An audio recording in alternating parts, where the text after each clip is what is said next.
African এন্টিসাইক্লোনের প্রভাবে ইতালিতে নতুন করে আবারও গরম পড়তে শুরু করেছে। প্রচন্ড গরমে অস্থির হয়ে পড়েছেন নাগরিকরা, পাশাপাশি এখানে আসা পর্যটকরা।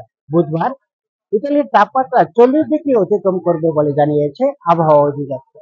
শুক্রবার থেকে এ তাপমাত্রা আরো বাড়বে বলেও তাদের আশঙ্কা।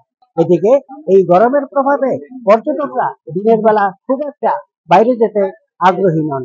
তারা মনে করেন সন্ধ্যার দিকে অথবা বিকেলের দিকেই কিছুটা ঠান্ডা পরিবেশে তারা বেরোতে স্বাচ্ছন্দ্য বোধ করে। গরমের যে অবস্থা, পর্যটক থেকে শুরু করে সকলেই অতিষ্ঠ। কারণ ইটালির গরম আগের তুলনায় অনেক বেশি। কাজেই মনে করেন আমাদের আসলে এখানে কোনো হাত নেই। তবে গরমের যে অবস্থান, ব্যবসা বাণিজ্য সব দিকেই মানুষ ক্ষতিগ্রস্ত হচ্ছে। যারা ব্যবসায়ী আছে, ব্যবসা বাণিজ্য অনেকে কম হচ্ছে। টুরিস্টরা ঘুরতে পারতেছে না গরমের তীব্রতার কারণে। আমরা যারা কাজ করি, আমরাও কাজে যেতে অনেক কষ্ট হচ্ছে। এখন জন্ম সনদ দিয়ে খোলো বিকাশ স্টুডেন্ট অ্যাকাউন্ট। নিজের বিকাশ নিজে কর। এই গরমের কারণে ইতালির বিভিন্ন ব্যবসা প্রতিষ্ঠানেও নেতিবাচক প্রভাব পড়েছে।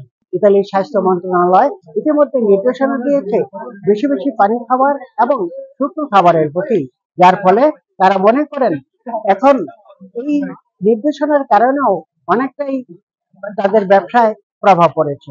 ইতালির পর্যটন এলাকাগুলোতে দিনের বেলা পর্যটকের সংখ্যা অনেকটাই কম। পুলুচিও থেকে শুরু করে ফোন্টানা দি ট্রেভি এবং অন্যান্য অঞ্চলেও এই সময়টাতে যে পরিমাণ পর্যটক থাকার কথা সেই পরিমাণ পর্যটক নেই।